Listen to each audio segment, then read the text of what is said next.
Hi guys, this is Dr. Baran Erdik with another quasi-regulatory update. As you all know, the pandemic and the associated public health emergency upended a lot of regulations, rules, and everything along those lines. One of the most important ones has been with regards to Medicaid. So when the public health crisis hit, this Medicaid qualifications weren't necessarily enforced. There was a halt to disqualify people.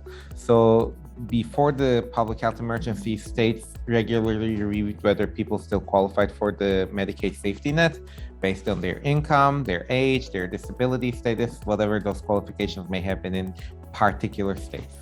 So those have been suspended for the past 2 years, and thus enrollment has gotten up to almost nearly 25% of Americans, 1 in 4 Americans as of last summer, which is record high. So when ultimately this public health emergency ends, the state Medicaid officials have going to be reevaluating each person's eligibility, ensuring that they have the valid jobs, income, housing, or whatever else the requirements may have been. So ultimately, Biden administration looks like they're going to be giving the states a year to go through this process. But if there's increased financial pressures, they may have to do this faster.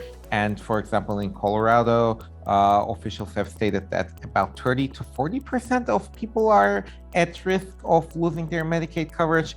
So basically, going forward, when this ends, there looks like there's gonna be a lot of people suddenly losing coverage, and all of our providers need to be ready for the ultimate downfall. So if you have people on Medicaid, now may be a good time to reach out to them and to remind them that they need to be up to date on their qualifications. And in case they suddenly lose coverage, especially if they have a chronic illness going forward, they need to have some sort of backup plan on what that may look like, and to see if they can go ahead and maybe qualify for an insurance under ACA, or if they qualify for insurance possibly from a new job, and so on and so forth. But by the looks of it, this is going to be a sudden crisis for a lot of people when the public health emergency ends.